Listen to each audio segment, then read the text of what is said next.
Louise had been waiting in the hall for nearly 2 hours. Simone was late again. When the security guard approached with an unusual request, "Mr. Wynn would like to invite you to his private suite for a drink." She should have said no. Should have waited for her friend like she always did. Instead, she texted back. Something came up. "We'll talk later." And followed a stranger toward the private elevator. Because sometimes, the most dangerous thing you can do is keep being safe. The Azure Pearl occupied the top 15 floors of a limestone building on East 64th Street that made even the core club look approachable by comparison. Not in luxury, but in access. Invitation only. No membership applications accepted from anyone who had to ask about the fees.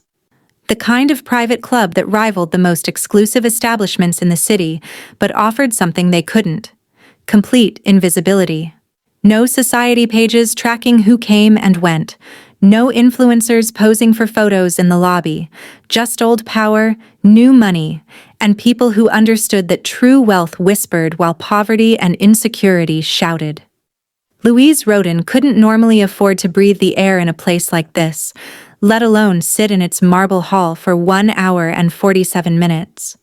But Simone had insisted on meeting at the Azure Pearls lounge. "Trust me, Lou. These are serious investors, real money. You need to be where they are. I'll introduce you. It'll change everything for your firm." That had been at 8:30 p.m. when Louise arrived early, professional and prepared, wearing her navy sheath dress and carrying a portfolio she'd spent 3 days perfecting. It was now 10:17 p.m., and she sat in an alcove that probably saw more wealth pass through in an hour than she'd earn in a year, checking her phone for what felt like the 100th time. Around her, the Azure Pearl hummed with quiet, expensive life. Men in suits that cost 5 figures spoke in low tones about acquisitions and territory. Women dripped in jewelry that required security details, laughed softly over champagne that cost more per bottle than Louise's car payment. Staff moved like shadows, anticipating needs before they were voiced, providing service so seamless it became invisible. And Louise sat, alone, waiting. The only black woman in a sea of white wealth and studied indifference. It wasn't the first time. Wouldn't be the last. She'd learned early how to make herself smaller in spaces like these, how to sit with perfect posture but non-threatening presence, how to check her phone just enough to look busy but not rude, how to exist without taking up space that might make anyone uncomfortable. The performance was exhausting. Her phone buzzed. Finally. "Simone. Babe, I'm so sorry. Marcus surprised me with reservations at Daniel and I completely spaced. But I promise I'll connect you next week. You know I've got you. You're so understanding. Love you." Louise stared at the screen. Read it once. Twice. 3 times. Understanding. She was always so understanding. So flexible. So willing to rearrange her schedule, push back her own priorities, absorb the inconvenience with grace and a smile. Because that's what you did when you were building a business and couldn't afford to burn bridges. Because that's what you did when you were a black woman in predominantly white professional spaces where being difficult meant being done. Because that's what she'd trained herself to do her entire adult life. The familiar response formed in her mind, thumbs hovering over the keyboard. "No worries, have an amazing dinner. We'll definitely connect next week." Complete with the exclamation points that would prove she really, truly, absolutely didn't mind. But tonight, sitting in this hall with its oppressive elegance and casual dismissal of her time, something felt different. Something in her chest had gone tight and still and finally done. "Ms. Roden?" Louise looked up. A man stood before her. Tall and impeccably dressed in a dark suit that probably cost more than 3 months of her rent. His posture was military precise, his expression professionally neutral, but his eyes were surprisingly kind. "Yes? I'm Vincent, head of security for the Azure Pearl. Mr. Wynn, the owner, noticed you've been waiting for quite some time." He paused, as if choosing his words carefully. He'd like to extend an invitation for you to join him for a drink in his private suite. Entirely at your discretion, of course. No pressure or expectations. Every instinct Louise had cultivated for survival started screaming. Strange man. Private suite. Invitation from someone she'd never met, who'd apparently been watching her sit here alone for nearly 2 hours. This was the opening scene of every crime documentary she'd ever watched. This was how smart women made fatal mistakes. Vincent must have read the calculation on her face because he added, his voice gentler. Mr. Wynn's suite includes a guest room with a lock if you'd prefer to simply wait there in comfort rather than in the hall. Or I can arrange a car service to take you anywhere you'd like. He simply thought you might appreciate not sitting here any longer. But again, entirely your choice. Louise looked at Vincent, at his kind eyes and steady presence, then at her phone with Simone's breezy excuse glowing on the screen. Then at the hall where she'd spent nearly 2 hours making herself small and patient and endlessly, exhaustingly understanding. She thought about the response she was supposed to give. The polite decline, the careful excuse. The path that kept her safe and small, and exactly where she'd always been. And something inside her cracked wide open. She typed back to Simone, her fingers steady. Something came up. We'll talk later. No apology. No, have fun. No exclamation points performing emotions she didn't feel. Then she looked up at Vincent and heard herself say, lead the way. Because sometimes survival means knowing exactly when to stop surviving on other people's terms. Because sometimes the most dangerous thing you can do is keep playing it safe. And because sometimes, just sometimes, the best decisions are the reckless ones. Do you want to know if Louise's bold decision was brilliant or dangerous? Tell me where you are watching from in the comment and subscribe now to discover how this night transforms her entire life. Now, back to the story. Alfred Wynn didn't usually conduct the nightly inspections himself anymore. He had people for that. Vincent handled security, Marcus managed operations, Sophia coordinated everything else with the kind of terrifying efficiency that made grown men nervous. But insomnia had a way of making even the most successful man restless, and walking the Azure Pearl's floors gave him something to do besides think about everything he'd built and everything it had cost him. He stood on the mezzanine overlooking the main hall, tablet in hand, reviewing next week's reservations while the club hummed with its usual expensive energy below. Old habits, control earned through details, power maintained through presence. That's when he saw her, a woman sitting alone in the alcove near the east windows. Black woman in a navy dress that was elegant but not extravagant, heels that were professional rather than flashy. She checked her phone, set it down, then picked it up again moments later. The gesture was small, but telling. Waiting for someone. Had been waiting for a while, judging by the way she'd repositioned herself twice, trying to look engaged rather than abandoned. But it was her posture that caught him. Straight spine, chin up. No visible frustration despite what had to be mounting annoyance. She didn't flag down staff to complain. Didn't create a scene, didn't do anything to draw attention to herself. Just waited. With dignity, in a space that clearly wasn't built for her. Alfred found himself watching longer than he should. There was something in the controlled set of her shoulders, the way she smoothed her dress, the careful mask of patience she wore. He recognized it because he'd spent years perfecting his own masks. The difference was that his protected power. Hers seemed to protect everyone else from her entirely justified anger. He pulled out his phone and texted Vincent, "Where are you?" The response came immediately. "North entrance. Everything's secure. Come to the mezzanine.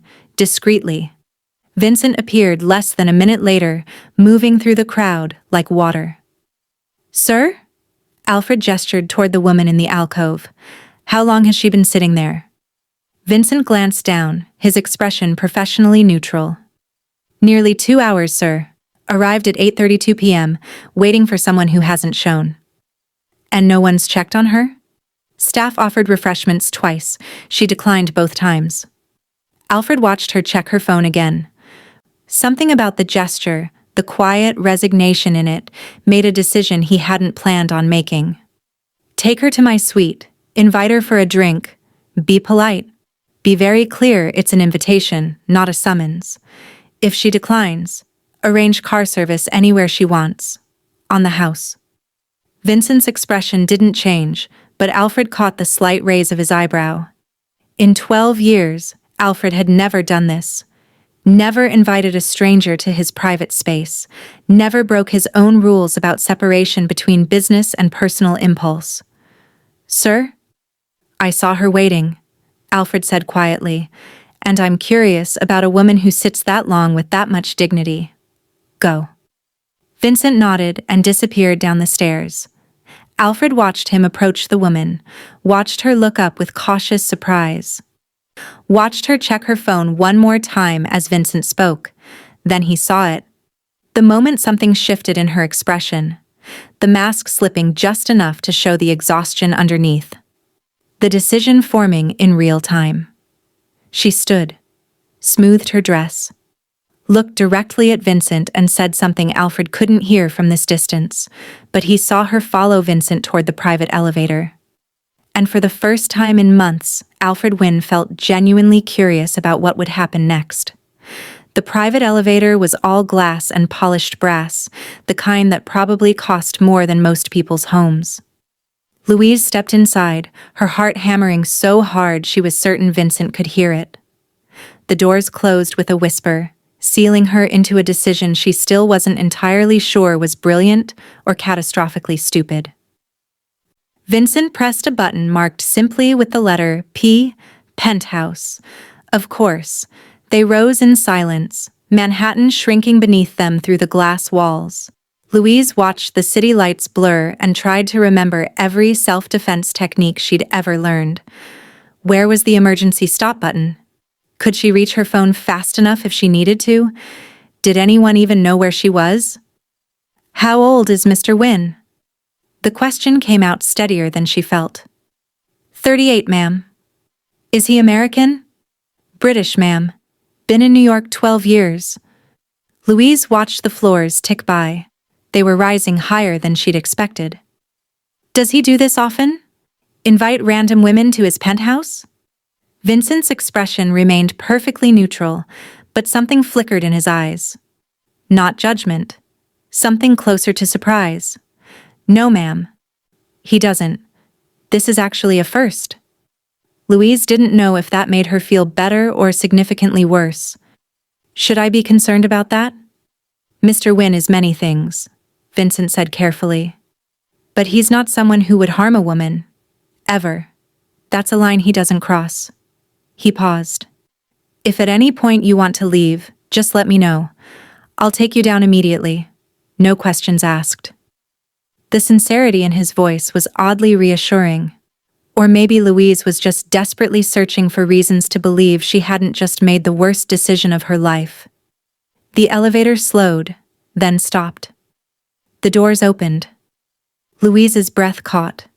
The penthouse was stunning, not in the aggressive look-at-my-wealth way she'd expected, but in a way that spoke of actual taste and actual living. Floor-to-ceiling windows showcased Manhattan like a glittering canvas. The furniture was expensive but comfortable, leather and dark wood and soft lighting. Books lined one entire wall. A chess set sat mid-game on a side table. Fresh flowers in a simple vase.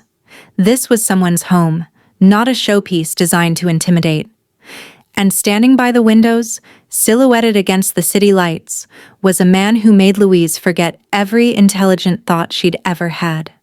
He turned as she entered, and the full impact of him hit her like a physical force. Tall, easily over 6 feet, broad-shouldered in a way that made his perfectly tailored charcoal suit look effortless. Dark hair swept back from a face that belonged in a museum dedicated to things too beautiful to touch. Strong jaw, sharp cheekbones, and eyes that fixed on her with an intensity that made her feel simultaneously seen and completely exposed. "Thank you for coming up," he said, and his voice was cultured British warmth over steel. Educated, confident, the kind of voice that was used to being listened to and obeyed. "I'm Alfred. Would you like wine or something stronger?" Louise found her voice somewhere beneath the shock. "Wine. Red. If you have it." His mouth curved into something that wasn't quite a smile but held traces of approval. "I have a 2015 Barolo I think you'll appreciate." He moved to a bar cart with the fluid grace of someone completely comfortable in his own space, in his own skin. "Vincent, thank you. I'll let you know when Ms. Roden is ready to leave." It wasn't lost on Louise that he'd said when, not if. As though her leaving was inevitable and entirely her choice. Vincent nodded and stepped back into the elevator, disappearing with barely a sound. And just like that, Louise Roden was alone in a penthouse with a devastatingly attractive stranger who'd watched her wait and decided to intervene. Alfred handed her a glass of wine, the crystal catching the light from the city below. He gestured toward the seating area, a collection of leather chairs and a sofa arranged to face the windows. Louise sat, hyper-aware of every movement, every detail. He took the chair across from her, not the sofa beside her, giving her space, respecting the distance. "I'm going to be direct," he said, his eyes never leaving hers. "I saw you waiting downstairs. I saw the way you checked your phone. The way your patience was clearly being tested but you refused to make a scene, and I found myself wanting to know the story of a woman who waits that long with that much dignity." Louise took a sip of wine to buy herself a moment. It was, predictably, extraordinary. "That's quite an opening line." "I don't have time for anything else," Alfred replied with disarming honesty. "I work 17-hour days managing properties across 3 cities. I don't date. I don't do small talk. And I've never invited anyone I don't know to my home. But I saw you, and I was curious. So here we are." The bluntness was shocking. Refreshing even. Louise set her glass down carefully. "I was supposed to meet a friend. She was going to introduce me to potential investors for my consulting firm. She canceled 47 minutes into me waiting. Via text. And you stayed sitting there." "I did." "Why?" The question was simple. The answer wasn't. Louise looked at this stranger who'd somehow seen straight through to the thing she'd been trying not to look at herself. "Because I'm very good at being understanding. I'm very good at being flexible and accommodating and not making anyone uncomfortable with my disappointment. I've spent my entire adult life being good at it." "That sounds exhausting." "It is." Alfred leaned forward slightly. "So why did you come up here?" Louise met his gaze directly. "Because tonight I decided I'm done being good at it." Something shifted in the air between them. Something electric and inevitable and completely reckless. Alfred smiled, and it transformed his entire face from intimidating to devastating. "Good. Then let's have a drink. And you can tell me what you'd rather be good at instead." They talked. About her consulting firm and the battles she fought to be taken seriously. About his properties and the exhaustion of managing an empire, while everyone assumed the work was effortless. About the loneliness of always performing competence, of never being allowed to be tired or uncertain or simply human. Alfred asked real questions, not the surface-level networking questions she was used to, but things that required actual thought. What did she want to build that she couldn't yet say out loud? What would she do if fear wasn't a factor? When was the last time someone valued her time the way she deserved? Louise found herself answering honestly in ways she rarely did. Found herself laughing at his dry observations about Manhattan's social hierarchies. Found herself relaxing into the conversation like it was something she'd been starving for without realizing. At midnight, Alfred glanced at his watch. "Have you eaten?" "Not since lunch." He pulled out his phone. "I own an Italian restaurant 2 floors down. What do you like?" 20 minutes later, they were eating fresh pasta and talking about ambition. About the price of building something meaningful. About the fear that success might cost you everything that made you human. People assume wealth solves loneliness, Alfred said quietly, refilling her wine. It doesn't. It just makes it more expensive. Louise looked at him, this powerful man admitting vulnerability with the same directness he'd shown all night. People assume competence means you don't need support, that being strong means you don't get tired. But you do get tired. Constantly. Alfred's hand rested on the table between them, close but not touching. Then maybe we both need to stop pretending we don't. The connection was undeniable, dangerous, intoxicating. And for the first time in years, Louise felt genuinely seen. At 3 a.m, Louise glanced at her phone and felt reality crash back in. She'd been talking to a complete stranger in his penthouse for over 4 hours. 4 hours that had felt like 40 minutes. Alfred noticed her checking the time. "It's late," he said, his voice carrying no pressure, just observation. "I have a guest room with a lock if you'd prefer not to travel at this hour, or I can have Vincent arrange car service to take you anywhere you'd like." No expectations either way.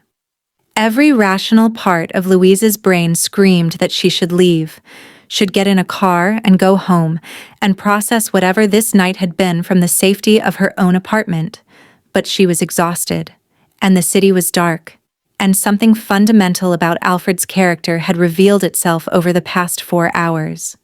He'd respected every boundary, kept physical distance even as the emotional distance dissolved, listened more than he spoke. Never once made her feel like this invitation came with strings attached. "The guest room," she heard herself say. "If that's really okay." "Of course." Alfred stood, gesturing toward a hallway. "This way."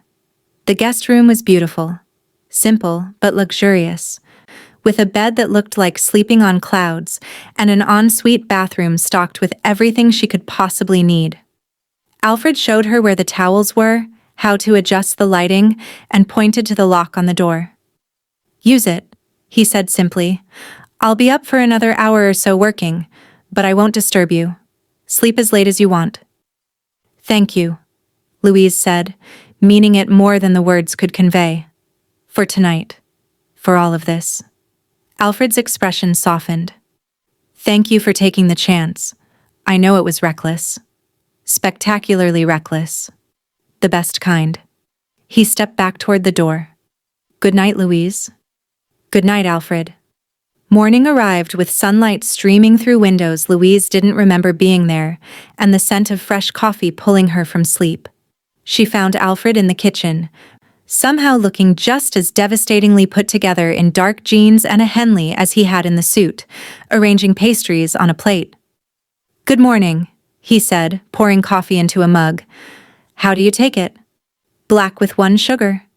He prepared it exactly right and slid it across the counter. They ate croissants and talked with the same easy rhythm from the night before, as though having breakfast with a stranger in a penthouse was the most natural thing in the world. When Louise finally said she needed to get home, Alfred walked her to the elevator. "Can I take you to dinner? A proper date. Somewhere that isn't my penthouse at 3 a.m. Louise smiled, feeling bold in the morning light. "I think we've already established you're not a serial killer." Alfred laughed, the sound genuine and warm. "Not the kind that makes the news anyway. That's oddly specific and not at all reassuring." "I know." He pulled out his phone. "Your number?" She gave it to him, watching him save it with her name. Alfred Wynn now had her phone number. This was her life now, apparently. "I'll text you," he promised as the elevator doors opened. "Soon." "I'll be waiting," Louise said, then caught herself. "Actually, no. I'm done waiting. I'll be living my life, and you can reach me when you do." Alfred's smile could have lit the entire city. Even better. Simone called 3 times before Louise finally answered. "Lou, oh my God, I felt so terrible about the other night. Let me make it up to you. Brunch this weekend?" "My treat." Louise took a breath. "Actually, we need to talk about that." "About brunch?" "Sure. We can do dinner instead if..." About the pattern, Louise interrupted. You've canceled on me 7 times in the last 3 months. Always last minute. Always with an excuse that puts your plans above mine. And I'm done pretending it's fine. Silence on the other end. Then, Lou, I said I was sorry. You know how crazy things get. I do. And I also know my time has value. If you can't respect that, we need to reevaluate this friendship. More silence. Louise waited, her heart pounding but her resolve steady. Wow, Simone finally said. Okay, I hear you. I'll do better. I hope so, Louise said. But I'm not waiting around to find out. She hung up feeling lighter than she had in months. Alfred texted that afternoon. Dinner tomorrow? I promise the food is worth the risk. Louise smiled at her phone. What time? 7. I'll send a car. The restaurant was tucked into a building in the West Village, unmarked except for a small brass number on the door. Inside was intimate and elegant, with maybe 15 tables and staff that moved with choreographed precision. The moment Alfred walked in, the energy shifted. Not obviously, but Louise felt it. The way the host straightened. The way the sommelier appeared immediately. The subtle deference that spoke of respect, edged with something closer to fear. They were seated at a corner table with perfect privacy. Alfred ordered in flawless Italian, and the courses that followed were extraordinary. But it was the conversation that made the evening intoxicating. They picked up where they'd left off, diving deeper into histories and ambitions, and the things they didn't usually say out loud. Alfred's hand found hers across the table during dessert. I'm glad you said yes. I'm glad you asked. Would you like to continue this conversation somewhere more private? Louise met his eyes, saw the want there matched by careful respect for whatever answer she gave.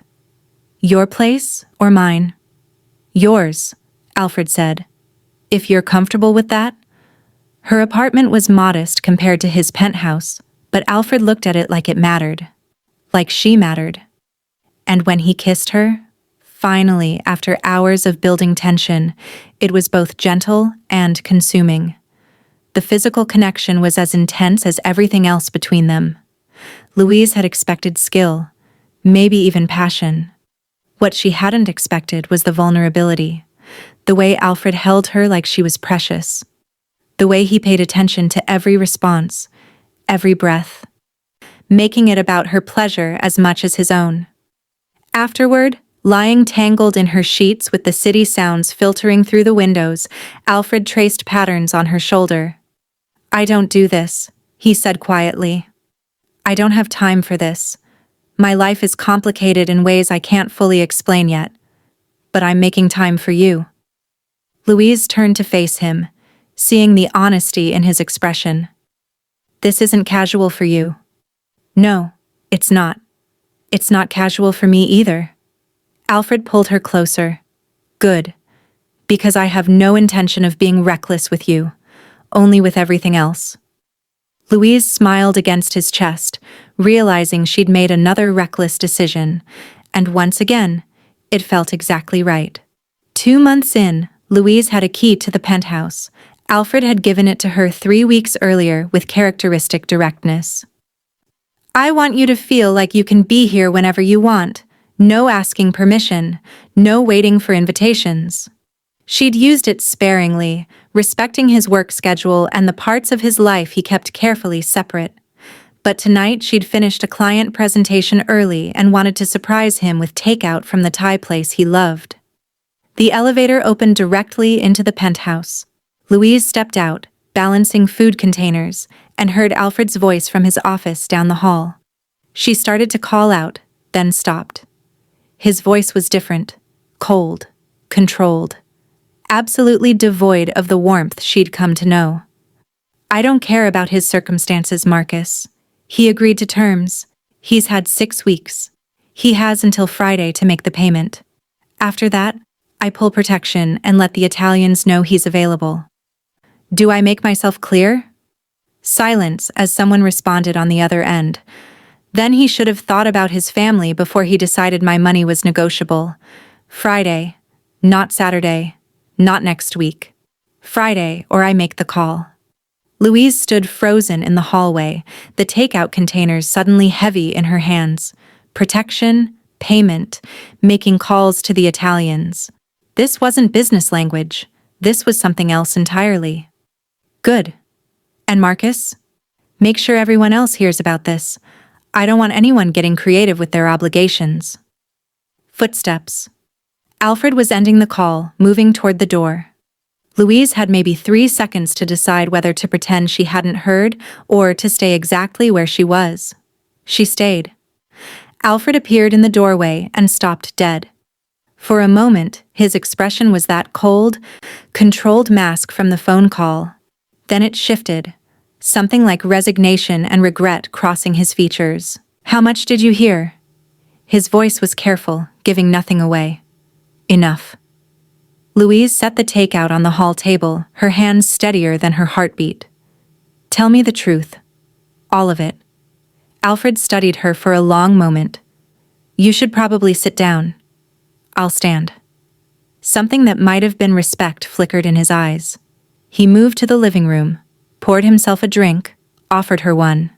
She shook her head. He sat, and she remained standing, waiting.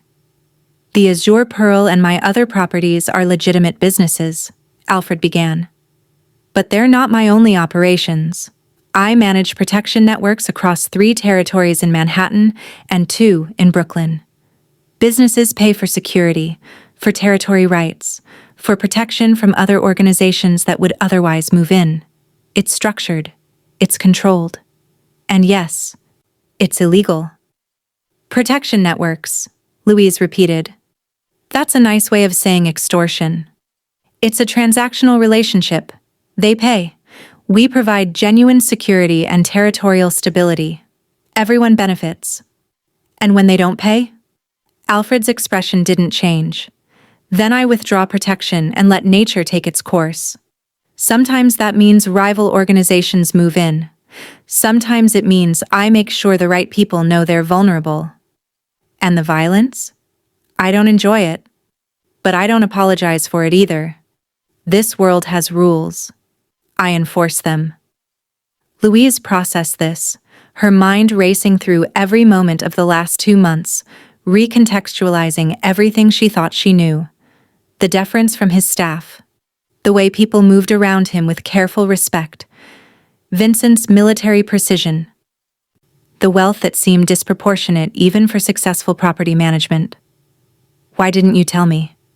Because I wanted you to know me first, before you knew what I do. And now? Alfred stood, moving closer but not touching.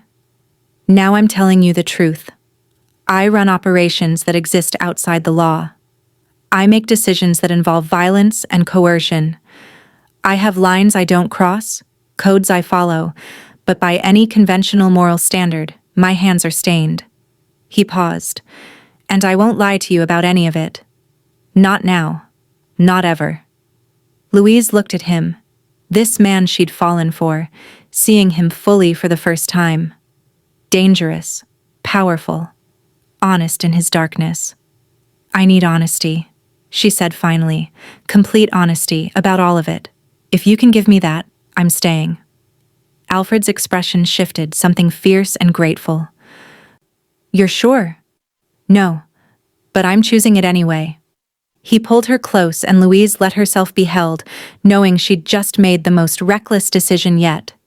The attack came 3 weeks after Louise learned the truth. Coordinated, calculated, designed to dismantle Alfred's network piece by piece.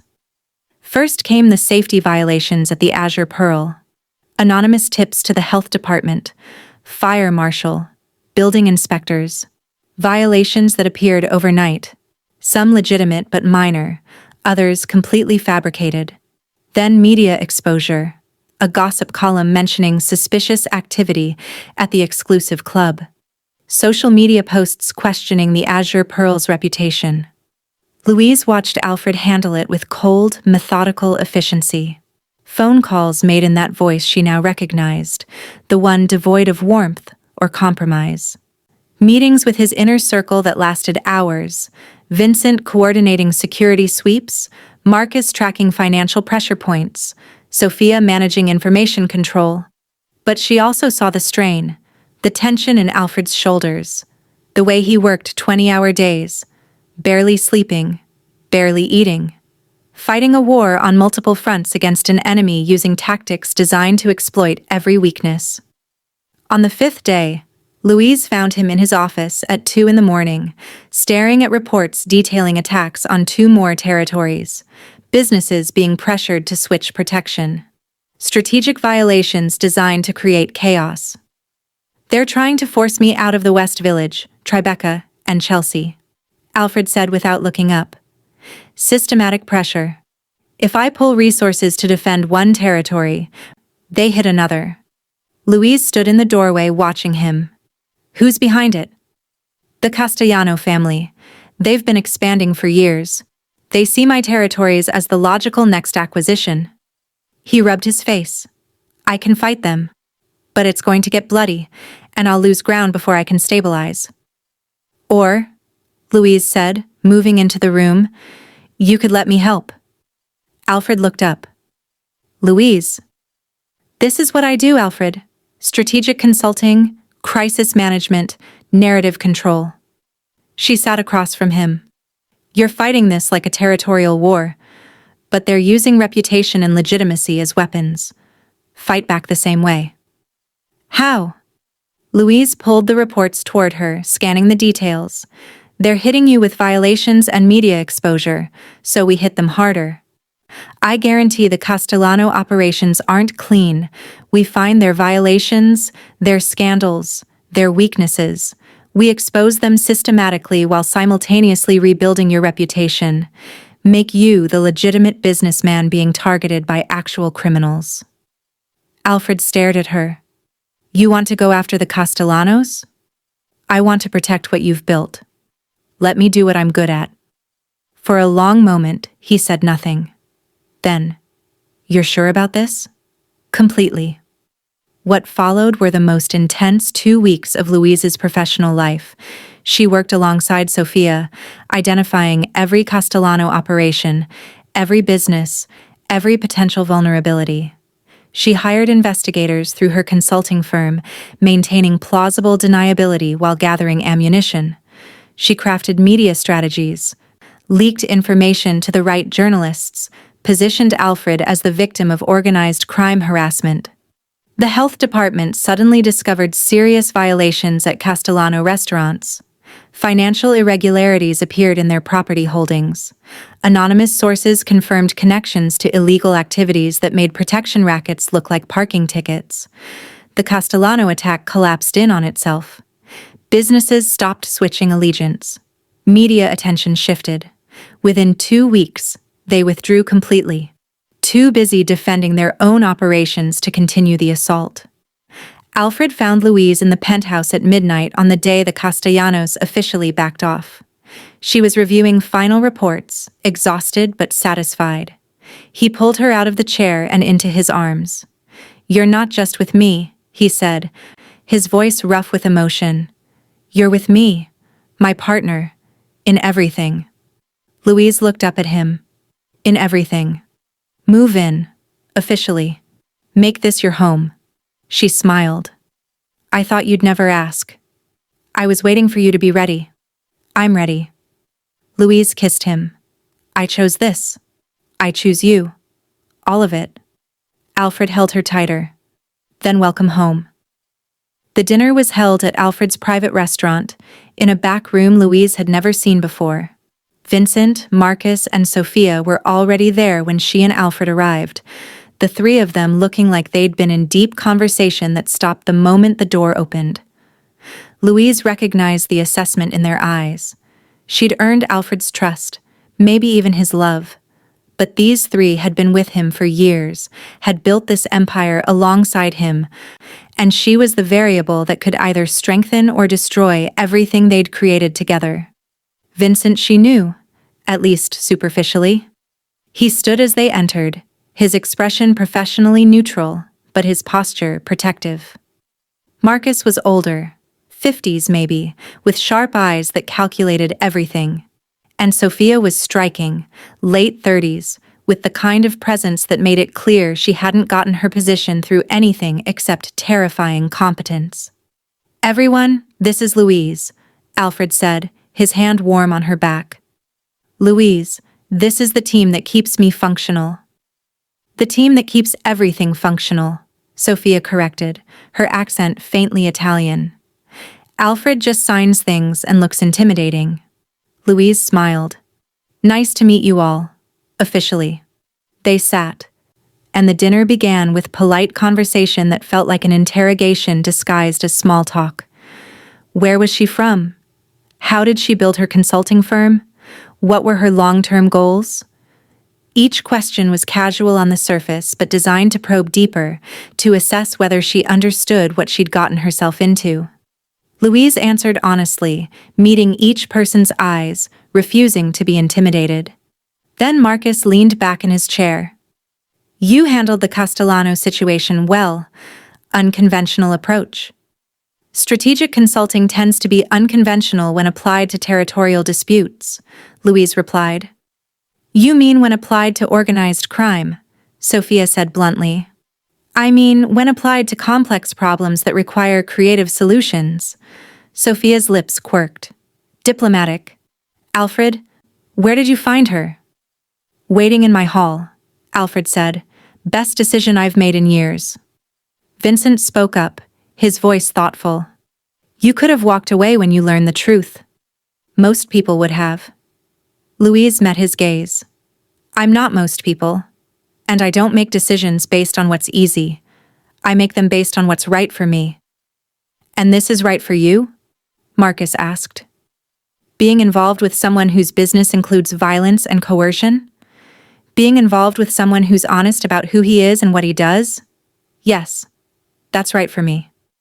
Louise didn't flinch. "I'm not naive. I know what I'm choosing, and I'm choosing it with open eyes." The table went quiet. Then Sophia raised her glass, something like respect in her expression. "You're either very brave or very smart.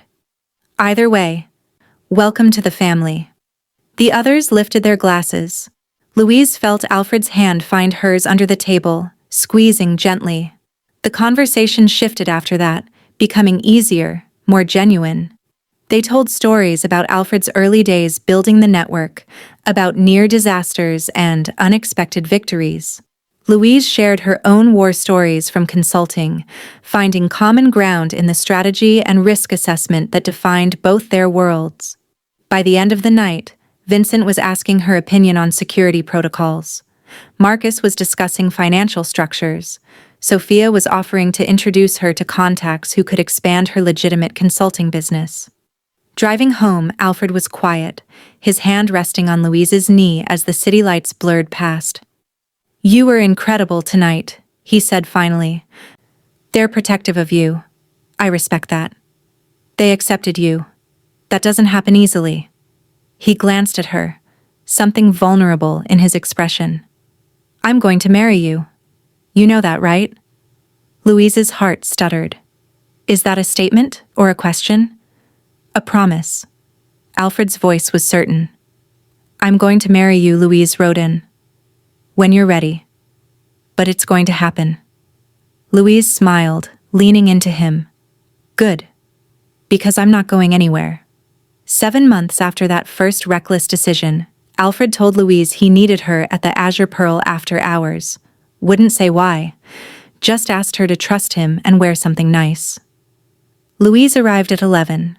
The club closed and dark except for soft light spilling from the main hall. Vincent met her at the entrance, his expression carefully neutral, but his eyes warm. "He's waiting for you," Vincent said, gesturing toward the hall. Louise walked through the empty club, her heels echoing on marble floors. Then she stepped into the main hall and stopped breathing. Candles, hundreds of them, placed throughout the space, casting golden light across the marble and crystal. The hall glowed like something out of a dream, intimate and magical in a way it never was during operating hours. And in the center, standing in the exact alcove where she'd waited that night, was Alfred. He wore a dark suit, his expression soft and open in a way that still surprised her sometimes. When he saw her, his entire face transformed with that smile she'd come to love. "Louise," he said, holding out his hand. She crossed to him, her heart hammering. "What is this?" "This is where I first saw you." Alfred took both her hands, his thumbs tracing gentle circles on her wrists. "Right here, in this spot. You were waiting for someone who didn't value your time, who treated you like you were disposable, and I watched you check your phone and smooth your dress and maintain your dignity, even though you had every right to be furious." Louise felt tears prick her eyes. "Alfred? This is where you decided to stop waiting for people who didn't value you, where you made a reckless choice to follow a stranger to his penthouse because you were done being accommodating and understanding and endlessly patient." His voice was steady, certain. "This is where everything changed. For both of us." He released one of her hands and lowered himself to one knee. Louise's breath caught. "I'm asking you to choose reckless again," Alfred said, pulling a small box from his pocket. "Marry me. Be my partner in everything, the way you already are. Build this life with me. I promise you'll never wait alone again. I promise your time, your mind, your presence will always be valued exactly as they should be. I promise to show up for you the way you deserve." He opened the box. The ring caught the candlelight, a deep blue sapphire surrounded by diamonds that seemed to hold entire galaxies. "Louise Roden, will you marry me?" Louise pulled him up and kissed him, tasting salt from tears she didn't remember crying. "Yes. Absolutely yes. 1,000 times yes." Alfred slipped the ring on her finger, then held her close, both of them standing in the exact spot where their story began. "I love you," he murmured against her hair. "My partner, my home." "I love you," Louise whispered back. "My reckless choice, my forever." They married 5 months later in an intimate ceremony that merged their worlds in ways Louise once would have thought impossible. Vincent stood as Alfred's best man.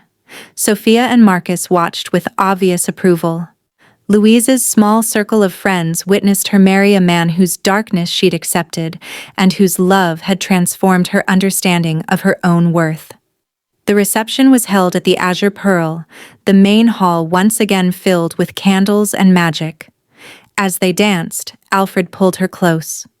"No regrets?" he asked. Louise looked up at him, this powerful, dangerous, deeply loving man who'd seen her waiting and decided to intervene. "Not a single one." "Good. Because I'm keeping you forever. I'm counting on it." They moved together in the candlelight, two people who'd chosen reckless and found home. Louise Roden, who'd learned to stop waiting and start claiming what she deserved. Alfred Wynn, who'd found a partner who saw all of him and chose to stay. Partners, family, forever. The best decisions really were the reckless ones. Thank you for watching. I hope you enjoyed Louise and Alfred's journey from that first reckless choice to their forever partnership. If you love this story, please subscribe for more tales of bold decisions, powerful love, and transformative connections. Subscribe now to enjoy more stories like this.